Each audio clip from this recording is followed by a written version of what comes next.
Welcome to episode number 9 of the Sizzle basketball podcast. Today I'm going to continue the two-team theme where I talk about two teams a day. I'm going to do the Milwaukee Bucks and the Houston Rockets today. But really quick, I want to mention I'm going to start ramping things up when it comes to how many podcasts I drop a week so I can fit in all 30 NBA teams by the time the playoffs starts, and then I can do a different format and a different theme for the playoffs. So let me get started with the Milwaukee Bucks. So just like the last couple of years, that Giannis has been on this team and playing at a very high level, the Milwaukee Bucks are one of the best teams in the league, record-wise, in the regular season. They're currently 43-24. They sit at number 3 in the East, and they're half a game back of Brooklyn. Miami won earlier today, so that would mean if the season were to end today, Milwaukee would play Miami in the first round. And they played them last year in the second round. So this year I think Milwaukee has a much better team than they had last year. And then they had the year before and the year before. I think this is one of the better Milwaukee teams, mainly because of the addition or the swap with Bledsoe and Drew Holiday. Drew Holiday is a huge upgrade from Eric Bledsoe, Eric Bledsoe was a guy who was a pretty good regular season player, very overrated at times in my opinion, but just never really performed that well in the playoffs with his team because he couldn't shoot the ball, right?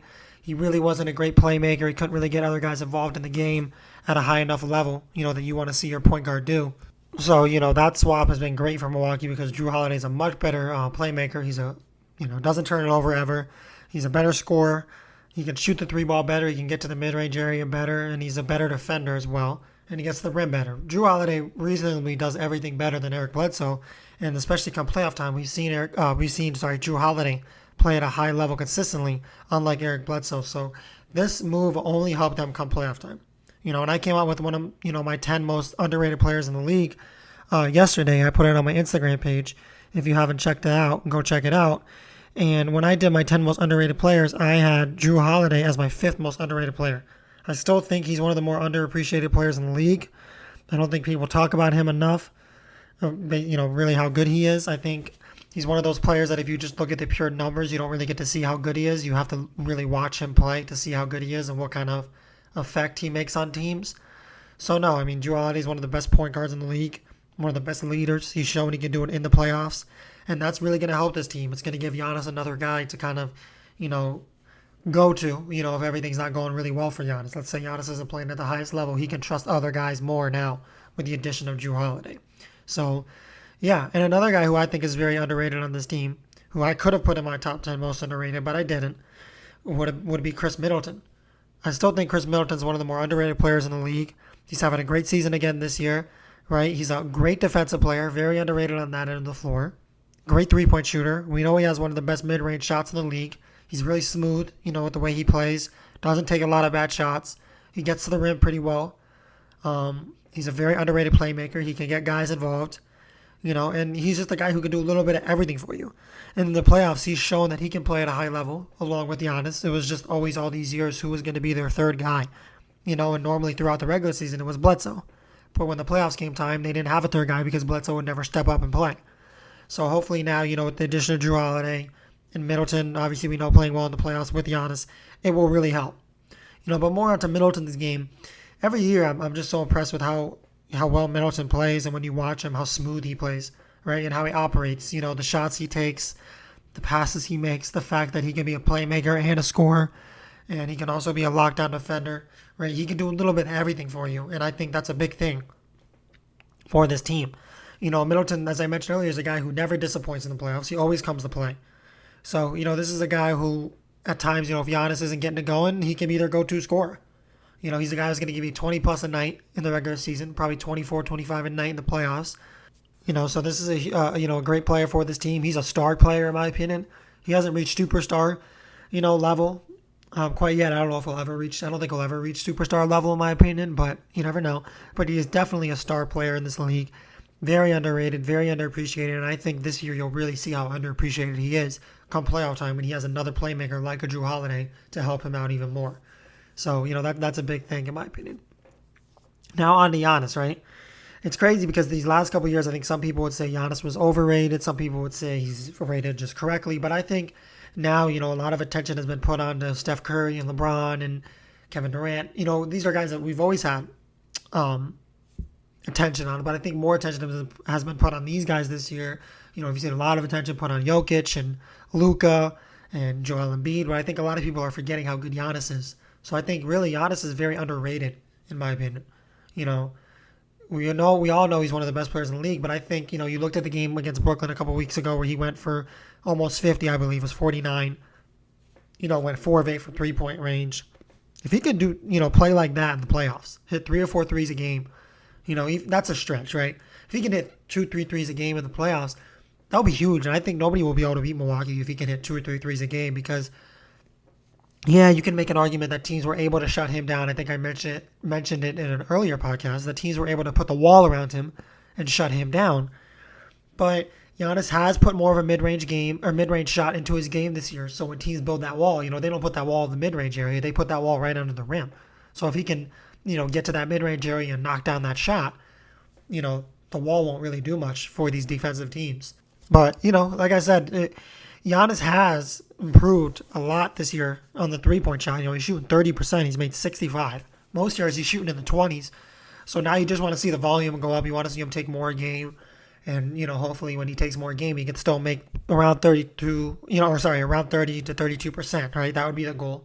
If he could shoot around 32 or 30 to 32% and make about 2 a night, yeah, like I said, I don't think anybody's going to beat this team because he'll be nearly unstoppable, with his addition with the mid-range jumper. He can make that pretty well now. And he added a little post fade in his game. He makes it more consistently now. So, and he's one of the best defenders in the league. And, he's a very underrated playmaker and a great rebounder. So, no, I mean, this is, Giannis has shown this year that he has taken steps forward in his game. And, he's become vastly underrated, in my opinion, because of all the other guys that have been playing at such a high level this year. People haven't been looking at Giannis and paying attention to him as much as normal. So, in my opinion, Giannis has become vastly underrated this season. And I look for him to just, continue what he's been able to do this regular season. And hopefully he can continue that in the playoffs and get over the criticism that he's gotten in the playoffs, with the building a wall around him and this and that. If he can get over that criticism, Milwaukee could be the best team in the league this year. They could win the whole thing. So, be interesting to keep an eye out for that and to see how Giannis responds to the criticism and how he responds to, his previous playoff woes.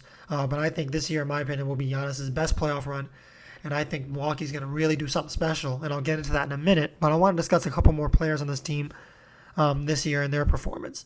How about Bobby Portis? He was an addition this year, free agency wise. He went to Milwaukee, signed with them in the offseason. Bobby Portis has been a huge addition to this Milwaukee team. With his physicality down low, he's a great defensive player. For his size, he rebounds the ball very well. And, he can shoot the three ball really well. He's shooting 47%, That's ridiculous. He's made 70 this year, shooting 47%. So, he can extend the floor. He gives that team more depth off the bench in terms of their forward spot. Bobby Portis is a huge addition to this team, with how deep he can make this team go. And also, his ability to be physical down low and be able to stretch the floor with a three ball. So I think this was one of the better free agency signings, in my opinion, this season, or this past off season. And I think come playoff time, he's going to play at a really high level. I think he's going to be a key player to this team's success come playoff time. So, you gotta hope he's able to play at this level in the playoffs as well. Give you that solid 12 and 8 a game with really good defense and make, 1.5, 2 threes a game. And not shoot the craziest volume threes because he's not a guy you want shooting 6, 7 threes a game. You only want him shooting like 4. Hopefully he can make almost 50% of those threes. And, he's a guy who, came in. I think he brought something to this team. He brought like a grit to this team that they might not have had last year, that a lot of people could argue they didn't have. He brought it to this team, and that really helps. You need that kind of guy in the playoffs, a guy that's just going to be really physical down low, talk trash, get in people's heads, and just play the game at a high level. You need a guy like that. So Milwaukee has a guy like that with Portis now. Another guy Milwaukee recently added, not in the offseason last year, but they added him during the trade deadline this year, was PJ Tucker. While he hasn't quite fit in really well with this team, I think, in the way they play, because they play a much different style of basketball than Houston. Houston played more of an isolation type of basketball, and they played more of a fast-paced type of ball. It was just transition, isolation, not a lot of passing. Whereas when you're in Milwaukee, they're passing the ball a little more. The offense moves a lot slower. So it's a little different of a feel for a guy like PJ Tucker.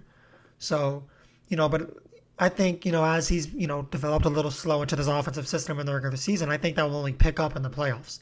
I think come playoff time with his veteran experience and his leadership, and we know what he's done in the playoffs in the past, he can do a little bit of everything for you.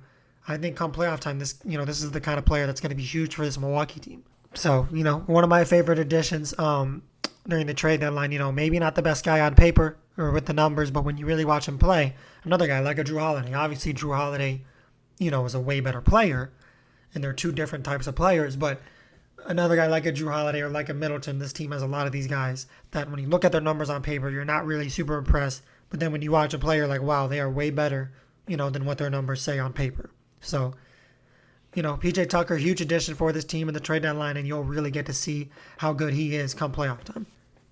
How about Bryn Forbes for this team and what he's done this year? I mean, that's been a guy who I think not a lot of people have really, put their eyes on because he's not really a big name. He spent a lot of his career in the G League and, he was with the Spurs for a while.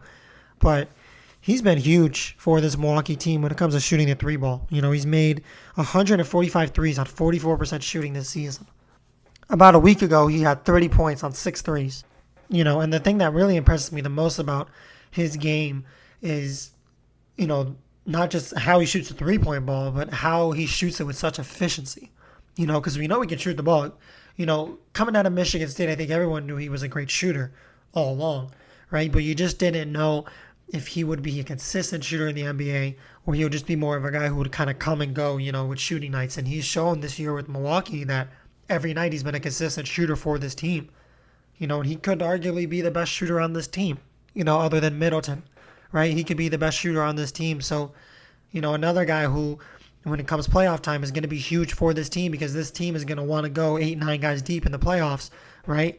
Because this was a team who a lot of years couldn't go that deep in the playoffs, in terms of their bench depth, and now they can. So you got a guy like Forbes, the way he's shooting the ball, underrated playmaker, serviceable defender. He's really going to help this team come playoff time, and I expect him to have a big playoff impact on this team. So, this season for Milwaukee will be an interesting one. I think they're more deep than they've ever been. We've seen the playoff struggles with them in the last couple of years. They have underperformed. But to me, I think Giannis has taken a step forward in terms of his shooting from three-pointer mid-range, as I mentioned earlier. You have more bench depth. You bring in Drew Holiday for Eric Bledsoe, which is a huge upgrade. So, these are the types of moves that come playoff time, they're going to make a bigger impact than what you're seeing now.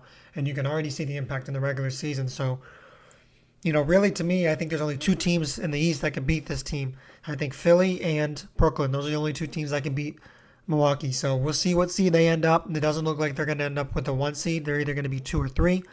So, we'll see what seed they end up with, and then we'll have to see, what seed, this 6 through 8 teams end up with, because that's still up for debate. Actually, even 4 through 8 is up for debate. But for Milwaukee's sake, the 6 through 7 is the only seed that 6 or 7 is the only seed that they would play, and those 2 seeds are still up for debate. So it'll be interesting to see what happens with those 2 seeds and Milwaukee as well. So let me get into the Houston Rockets. So this season for the Houston Rockets obviously has not been a good one. We know they deal with James Harden and they moved Victor Oladipo. So, it's been a tough season for Houston, and they also moved Russell Westbrook this past offseason. So it's been very tough, a lot of moving pieces for Houston. But even with those moving pieces, they do have some, guys on their team, some players on their team that have a lot more potential than some people may think. Let me start with Kevin Porter Jr., who was acquired when Cleveland cut him because of locker room issues, and off-the-court issues. Kevin Porter Jr. has been unbelievable for this team. He's shown an ability to score the ball and also be a playmaker, and he's a very good defender as well. So this is a guy who, in my opinion, can be a future all-star. He had 50 the other night. And he's just shown that he can kind of, take this team on runs, where they can get leads against teams or, keep games even remotely close. When he's not playing, they get killed. And when he plays, they're still going to get beat pretty good sometimes because he doesn't have much around him, but they can keep the game a lot more close and be in a lot, be in contention a lot more. So, I just think, with Kevin Porter Jr., I think we all knew how good he was in Cleveland last year in his rookie year. I don't think any of us ever saw this.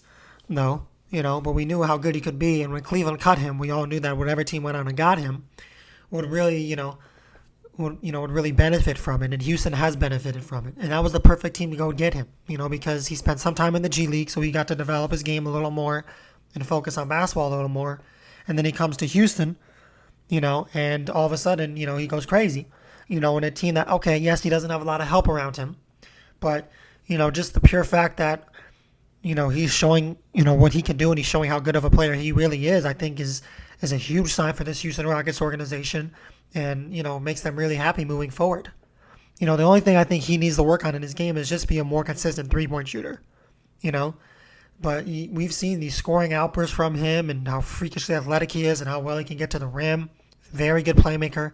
Even coming out of USC and, in his 1 year in Cleveland, I never thought he was this good of a playmaker, So it's really cool to see, Kevin Porter Jr.'s game, take it to this level.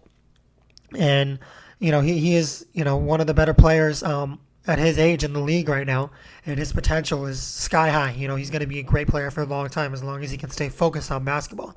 So, Houston's got a great player in him, and, they didn't have to do much to go out and get him. So, yeah, great move by Houston, to go out and sign him when Cleveland decided to cut him.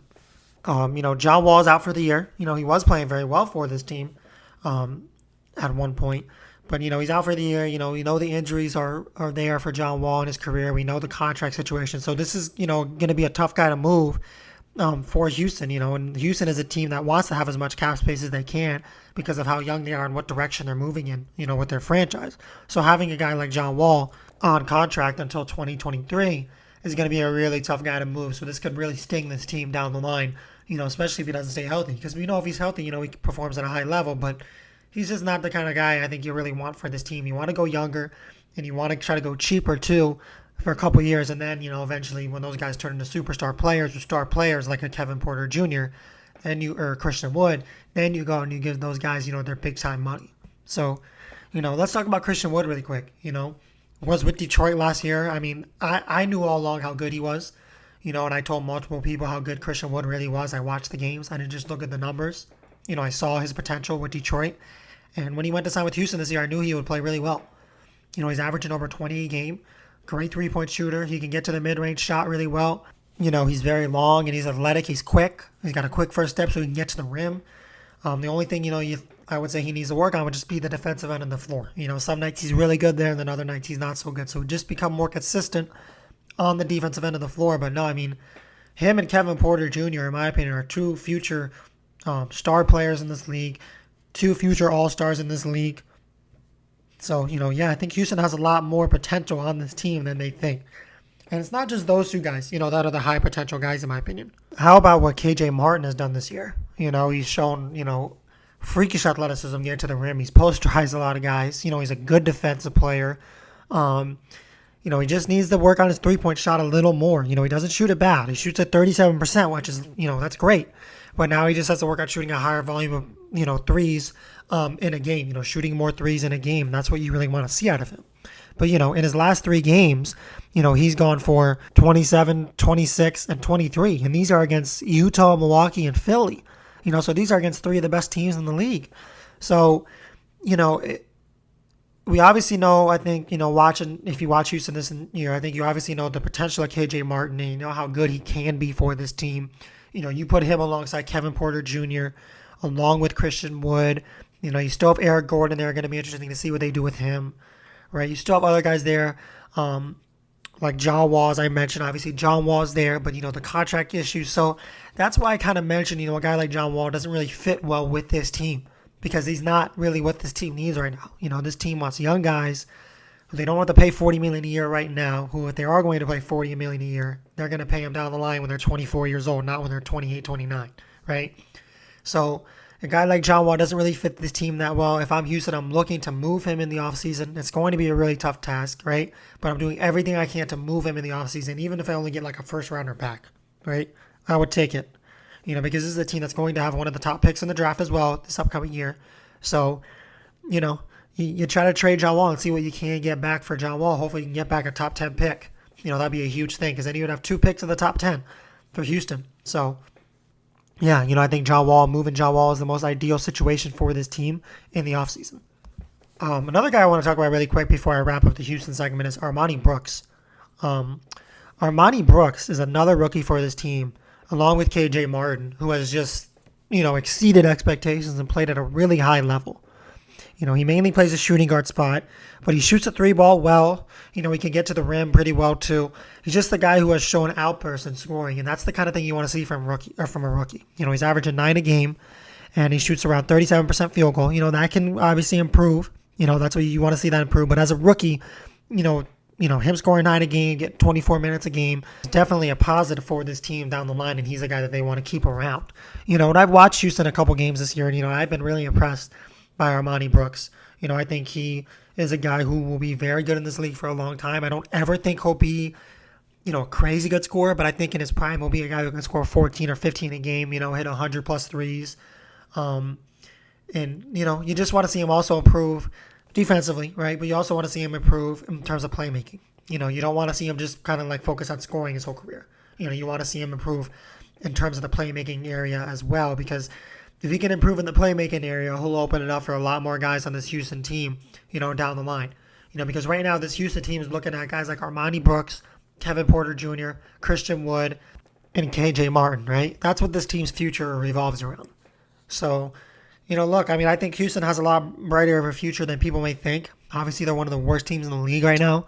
I think we all expected that, though, when they moved James Harden and they got rid of Westbrook in the offseason. And, when they also got rid of Oladipo, I think a lot of these things were expected, for this Houston team. We all kind of knew how bad they were going to be record-wise this season. But, to see guys like Kevin Porter Jr. playing this well and Christian Wood, it's a huge sign of positivity for this team, moving forward and what this team can do.